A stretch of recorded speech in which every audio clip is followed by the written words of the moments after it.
Great show, Lukey. Gosh, we've got way more than 5 senses. That's right. We're talking about your sixth sense. Well, is that your vestibular sense and having access to stop, start, and redirect? If you've quietened down your own internal dialogue, you've emptied it out, you could have access more to your vestibular sense, which we could be talking just a bit about. You really know that we've, of course, got a vestibular sense, that's your sense of balance. You've got a vagal enteric nervous system, that's the longest nerve more in your body, ELF wave, and those sorts of things are sensed. You've got visceral sense, which is the blood surging through artery and things just like this, and blood vessel. You've got your ethmoid organ, which is your sense of magnicity. You have a pheromone organ, which is your vomeronasal organ, which senses pheromone, of course. Okay. Senses are really classified an ordinary, most of these, which we just talked about, really isn't too much encounter where your world is and where education has been, you see, especially it's been a bit bent by C.B. Cower's system. It isn't really what a great question is where your sixth sense is. I mean, it's a hidden sixth sense generally that's referring to your interoception, you see. So it's an ability to sense internal body state, and this is your allocetic sense, and the polygidum septal region of the brain, where the organ of bliss is. And so it really is turning off your aversive system, which it does. It has amygdala inhibition, and it opens up your frontal cortex and gives you more whole brain patterning. And so it's receptive more to your magic and where you've shut down your own internal dialogue. So it's through all of this refers more to some 93% more of the activity that's going on in your brain is proprioceptive, meaning movement through space, body part movement. Okay. So it's a lot of activity that's going on as you're thinking, and that's motor movement, okay? And so this is sort of proprioceptive, so it's a big one. It's the strongest way to bring change about is to put in a new movement experience, okay? Somebody can conceive new possibility. So you've got limb movement, or where this is used in speech, and you've got an engagedness of muscle to make that sense, motor movement, and kinesthetic motor sequencing, where the body part is for the speech, and you're engaging other senses, of course, and your sixth sense interoception. It really is you involving a network of neural pathway, which is constant, more monitoring internal function. And so your inspiration and your emotional response to things, and how about groupthink, and what's your response to that? Digestion, of course, circulation, immune activity, all of these is going on without you necessarily being consciously aware. And so proprioception is a sense of your body part movement in space in relation to itself. And whole brain functioning really teaches you about the vestibular sense, which is your whole body movement, you see, up, forward, down, time is suspended. These are words which are vestibular. So any word usage that predicates a whole body movement, like direction, is used, turning, that's a vestibular word. And it's really you learning how to improve more your whole integrated self. You're picking up more about your senses, of course. So improving how integrated and congruent you are where behaviour is, and you're remaining more associated where you are and how you're showing up. And so you really got less stress. Your thymus really has much more reflexive flow versus tension. Otherwise, you see. So if somebody would have been kept more ongoing in an outward live meditation, that's what this is about, versus no, it was just an adverse fear of avoidance and limited mind function going on, inhibited just an enchantedness of looking white like a ghost, perhaps, and pleasing others and having a lack of authenticity yourself. It's getting you closer to have been where your startle reflex is, and would have been impacting where the thymus gland is in your parts of hydrogen, these sorts of things. Okay. So it's really whole brain functioning that's teaching you more about your authenticness and your integrated self and what's congruent and associated more where your day is. And so you're going through your day without sort of some displayed dissociatedness. And so not needing any college degree to be able to see what's being revealed. You've got a psychosomatic condition, 50% at least, where some condition is, where it could be chronic even. And alongside this, you've got an immunity, and where people pleasedness is, and it's not your authentic self, you can have been increasing the risk of developing sort of autoimmune disease. So it's conditions where the immune system is attacking its own tissue, and psychoimmunology really, investigation is looking at showing you, of course, how individuals habitually could have been suppressing their emotion and overextending themselves, and to have met other people's expectation and these sorts of things. And it's exhibiting higher levels more for you, where that is of inflammation and stress hormone. So over time, patterns could be that lead you more to immune regulation versus dysregulation, ease versus fatigue, and organ function versus stress, you see. So it's treating self where you would have not been someone except your own best friend instead of an enemy. It's mirroring whatever internal conflict would have been. Otherwise, some authenticity could be in need of some approval. So the connection between emotional pattern and immune function, it's really underscoring the very deep unity that you and I have, where you have your body, mind, your body, mind, and spirit, your kinesthetic, auditory, visual. So it's your cells are listening to every thought and long-term emotional dissonance that could have been manifest. It's a physical balance that you're looking for versus imbalance. So science really is the beginning to validate more that every single word you use, it has a physiology, and you're in a peace where things are, and the honesty of your own self, expressing the forms where medicine is itself. And so true healing really begins where a desire is more to please, that's being replaced more by courage in your own authenticity, you see. And so now your soul evermore is evermore thriving on truth. And so for me, I saw how the originals had age, and they'd go into their ages and things, and they would preserve nutrient, and they'd make food ever more like this Jubb's aged almond gouda. You could imagine the amino acid free-formed, and how the almond just take it down to a place where it just is melting in your mouth. So the gouda really is what I wanted to make something best for your brain, protecting against sort of cystic fibrosis. And research really increased more, showing how fermented live food helps you protect your brain from stress.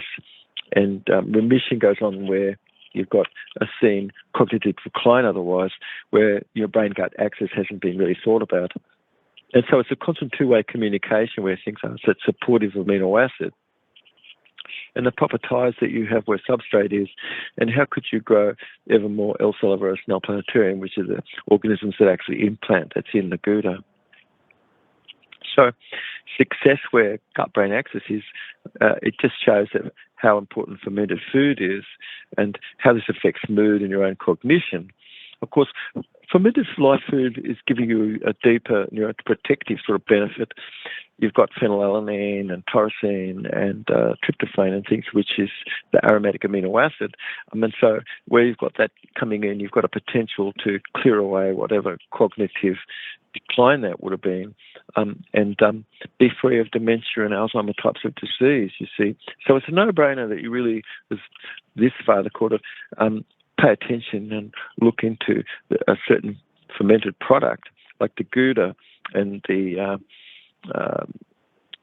formulas that could assist you where your body's reducing the risk of having built up amyloid beta plaque where the brain is. So it's a hallmark really of Alzheimer's otherwise, you see. So it's really looking at quite a few years, 53,000 hours or something of research and looking into how's your blood after you've been consuming food like this. You see, you've had a bit of fermented food, you've got live culture, and the Gouda, you've got beneficial yeast and things which live off dysbiotic bacteria, mold, fungus, and yeast itself, and it reduces all of the perceived stress level. So it's whole brain functioning along live food nutrition, really, that could clear up anxiety and depression for you, and you really got proper enhanced gut-brain signaling.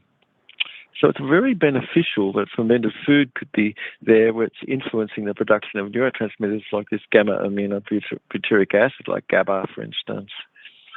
And this is really regulating stress for you and your immune response. And how does serotonin impact where this is? And you've got a more better mood regulation. So Gouda really is made from almond and is certain one of the best materials for colony-forming factor. And so it's got natural pacific, that's probiotic or antibiotics that decrease inflammation throughout your body and clears away chronic conditions of ache and pain. And so that would have ordinarily been linked to a bit of depressedness, which is all gets melted away, you see. You've got improved mental health. Okay. So it's really an involuted path of your life colloid, which has a capacity to have transmutation. And life food agrarianism is the adoption of more life colloid and fermentedness. And you're getting enough calorie, of course, and nutrient, which really is fueling ever more an expansion of a better life had for yourself. I really, without whole brain functioning training, you could look at how life is, and what about without life food? You could look at how that is, and what goes on where the ruminatedness is and things, you see, an internal dialogue not stopped. It's primarily operated, of course, where aversion would have been and you didn't know about that. And how about turning to interest and pleasure and get focused more on this so that you're in your frontal cortex, you see. So as often, where have you been dwelling? And could it have been just on those small mistakes and having a spiral where all that would have been to be all sorry and worry, and you've got your anterior insula going on where your brain is, and it's maybe just way more involved than it should be. Okay. Whole brain functioning really is an instrument that we put together, Annie and I, over some 19 years of research looking into how the brain is where cortisol is raised, where glutamate is, and glutamine, and what effect that has on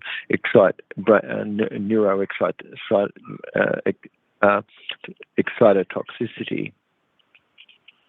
So many really have a lot of internal chatter going on, don't you? You do. It's really a brain hypersensitive to error and non-stop triggering what emotional response would have been to that.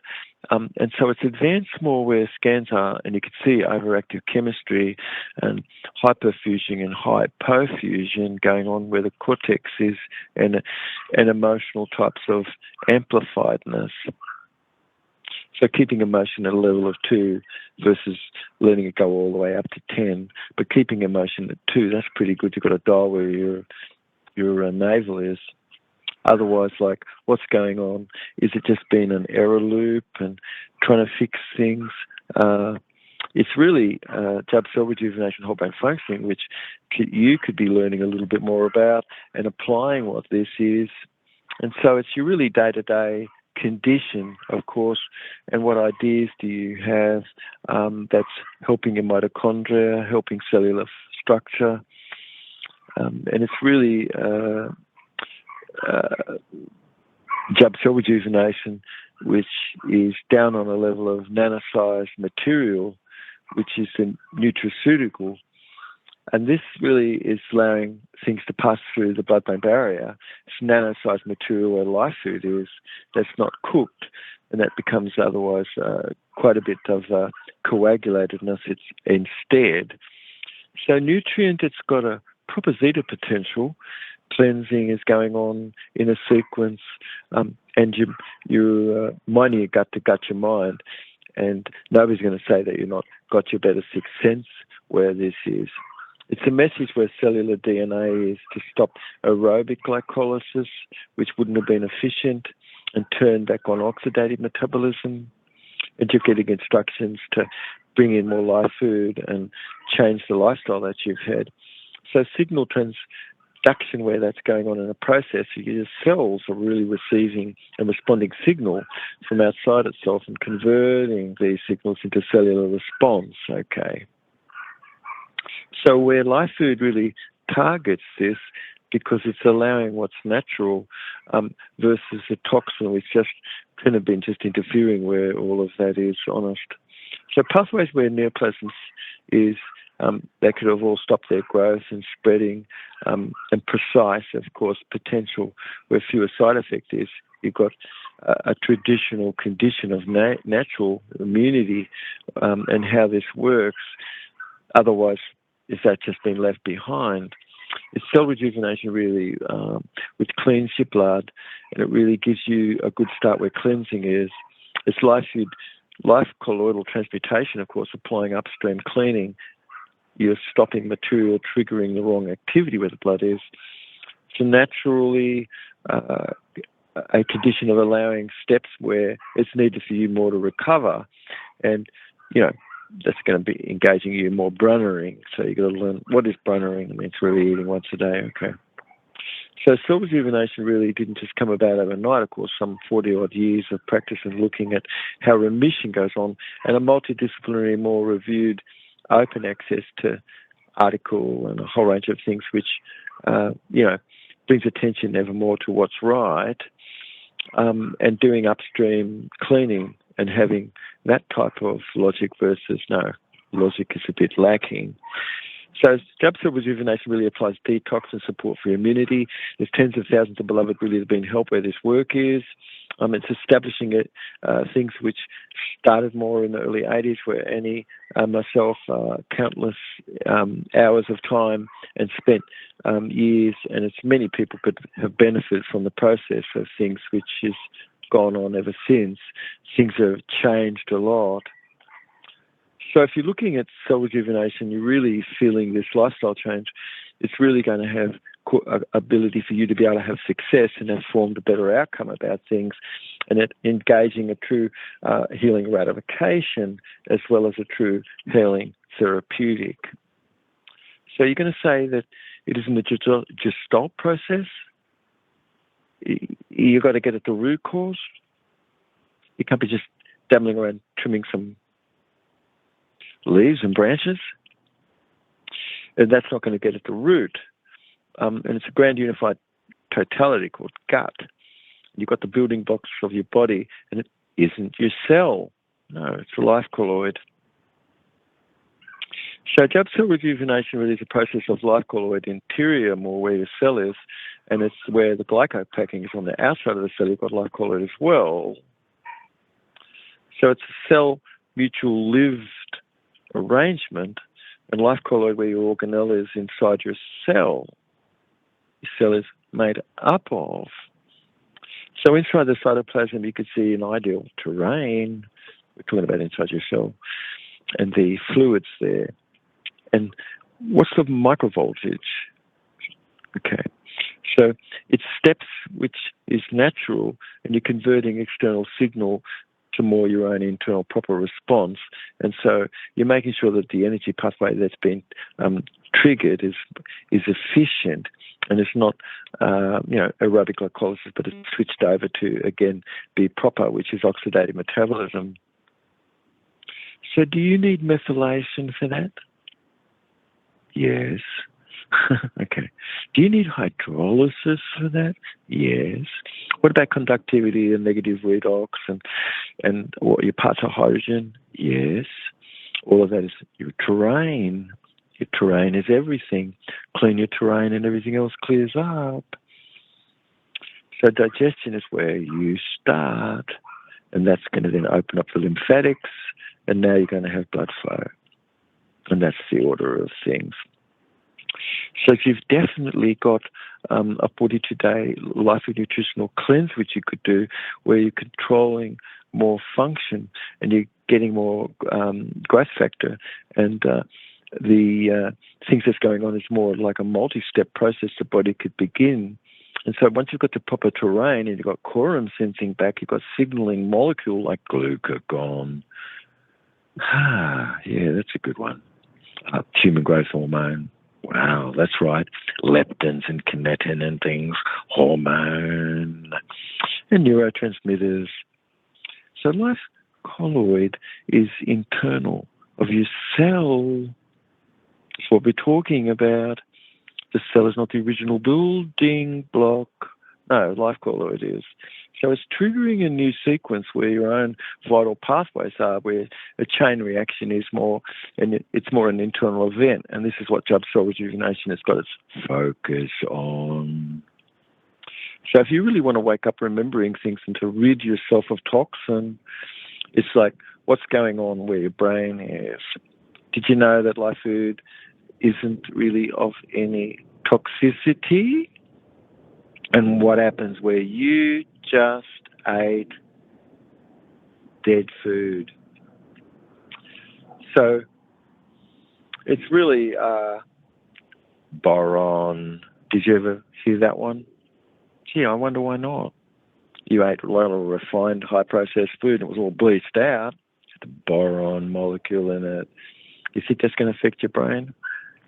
Excessive rock phosphate. Ooh, is that there? Yeah, I guess it's on the label, but where'd anybody say anything about that? It's got sodium chloride or rock salted out as well. It's really not orthophilic nutrient. It's not straight with nature. So you've got your pancreas and it's supposed to have a rest. And what if it never did? And what if it never had any material to methylate or have any hydrolysis? Oh, wow. Everything was just heated, yes? And now, what about the proteins that you're supposed to have in your membrane, like these heat and cold shock protein? It's going to trigger responses like it's supposed to.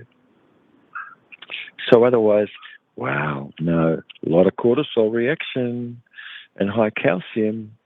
And so suddenly it really is what's being transported to your endothelial cells that's lining the passageways.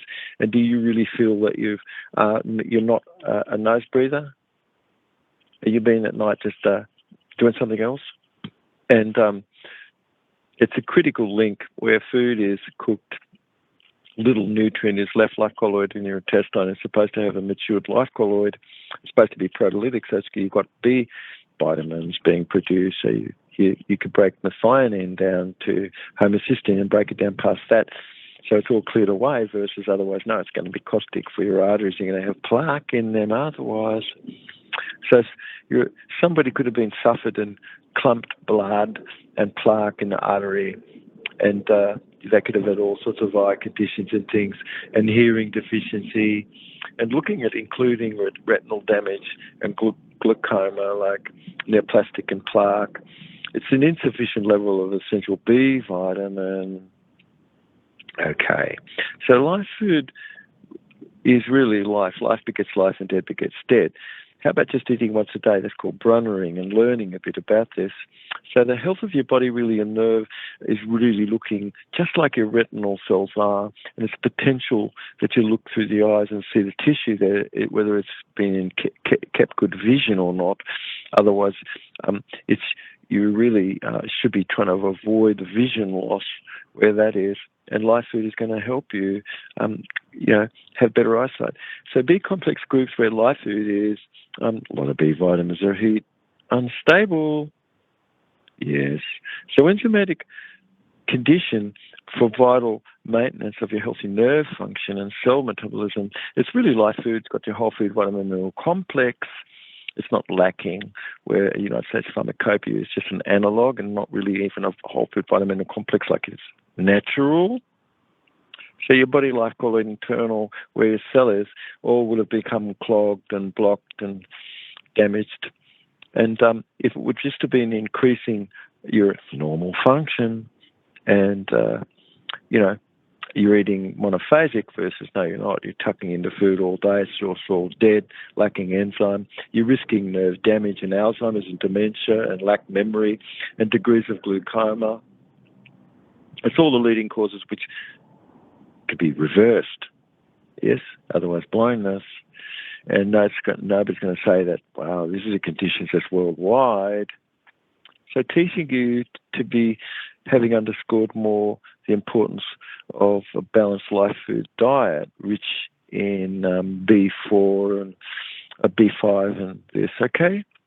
So leafy greens, a third of the meal, perhaps, and vegetables and fruit and nut, and you've really got food for your eyes more, yays, stomach, gouda, and things like this. It's really keeping a regular eye check where things are and catching the early signs where retinal stress would be, because you really could have had permanent damage otherwise. So truth is really discoverable because it can easily be acted upon to be seen so. And if you're looking into Jubb cell rejuvenation, which I recommend, and whole brain functioning, patterning, and beginning to have proper cognition, you can be addressing more of a whole array of issues more, and where core challenges like plaque build-up, you can have a single aim, a single action achieve multiple aims. Okay. So if you're looking at a multifactored confounding variables and things, how about just like stopping the internal chatter, you see? It's really about a program for you. It's much more cost effective and prevents the slowdown of, what progressiveness would ordinarily be disease. And it's your mind, including that being empty. Otherwise, it's a bit of a neoplastic type of nerve condition, honest. So keeping a focus on what's vital, and you're healing up your own vision and things, it's very easy to see how you could be looking at someone's eye tissue and you're looking underneath the eyelid, and you can see whether it's got proper red blood vessel there, or no, it's really looking white like a ghost. So you're healing up pancreatitis and reducing neoplasm, where you're improving blood flow to the brain, and glaucoma and those sorts of retinal conditions all get healed up. So millions really could be kept more vital and not in that risky sort of global condition, which is just simple turning everything around with a powerful realization of something multiple caused, an essential outcome that you could achieve. You can have a single aim, achieving multiple action. Okay? So taking care of life food nutrition, it's really you being more effective in the way that you're protecting your brain cell, and it's opening you up to be able to have, your sixth sense. So what you challenged toxin, you've cleared it away. Your body's no longer spending time for digestion. It's no longer spending time to restore itself, and now you've got energy for your own spiritual process. So otherwise, you're flushing stone out. You're learning about the 42-day life food nutritional cleanse and life food itself, which prevents and prevents an early death. You see, it prevents that. You're clearing up and getting good terrain and keeping your terrain tight, clean. Everything is on a level of this. So, Lukey, wrapping everything up, look, all memory, learning, and behaviour is state-specific, okay? So there's no such thing as negation at your primary level of experience. If I said, don't see a pink elephant with blue polka dots running across the grass, green grass, it's like, what are you going to not see? Or, yeah, that's right, the dog's not chasing the cat. It's like most people are going to have a frozen image of a dog chasing the cat or something, you see? But there's no such thing as negation at the primary level of experience. And what you're supposed to do where you're triggering things is wire in a new movement experience so your mind can conceive new possibility. That's right. So I always used experiential-based learning. And wouldn't you see the anterior pituitary and pineal and thyroid and these and pancreatic and adrenal glands all producing things properly where you've got pleasure and interest? Yes. Okay. And where your shoulders relax, tummy, and your breath is your body going to be functioning better? Yes, it is. All right, okay. So one could really expect that if your pancreas is taken care of and glucagon is released like it should, don't you think your cells are going to really behave proper and you're going to have proper thyroid hormone and things? Otherwise, no, you don't. Okay. So if we keep emotion in a good stead, but what about when it's wrongfully imprinted through areas of the brain? You've got aversive imprint and patterns where limited mind function is. How about people could just go to Jubb's little red book, volume 1 on Amazon, pick a copy of that up and start to learn a bit more about whole brain functioning teaching.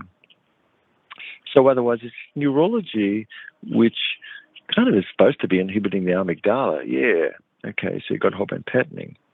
So whole brain functioning really handles emotion and giving you an assistedness to have proper sticky factor and be able to recall what is working. Okay. It's really through interest and pleasure that you're lining everything up. And it's the frontal cortex that's available more to you versus aversion. And so it's otherwise it would have been linked to a bit of a reduction of your capacity to have proper mind function. It's a deep realization that you're imprinting whole brain patterning more, where otherwise there would have been limited mind function instead. Okay. So pleasures signal you to be more in your whole brain function and others as well. Otherwise, what are you doing? Causing anybody else to be not too much in a resource state? What are you going to get after that? Probably not too much at all. You want to have agreement? Yes, you do. Then go for it. And why should you not be sticking with getting agreement? Good. So now you've got oxytocin, you feel connected more to people, and they do too. And do they have growth hormone? Yes. And do they have glucagon? Yes. Because what are you doing when you're calm where people are? And it's pleasure versus aversion. And so, okay. So your septal region is opened up and operating, and you've got opiates, and you've got otherwise, your amygdala is being inhibited. Good, and so a synesthesia is actual, and whatever emotion is, you're really able to get things done more. You see, it's you're boosted of your own thyroid hormone, and wherever that is, you could see it forms stronger connections where memory is. And if that was fear, well, then it's going to cause a stronger memory for fear. And where that would have been blocked, memories also of that kind of be a bit weak because things are more state specific. So pleasure system itself really is, the ability to have neurologically inhibited the aversive system.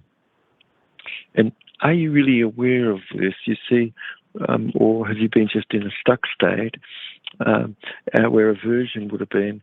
And if you build enough resource state large enough, you can collapse any stuck state into that, you see. So it's how are you being self-initiating, and are you remaining ever more fully where you are? You become active where your septal region of your brain is, and you're installing more whole brain patterning, and you've got a greater amplitude of energy in your body, you see. So let's start by turning the signals more on where nerve is more stable and adaptable.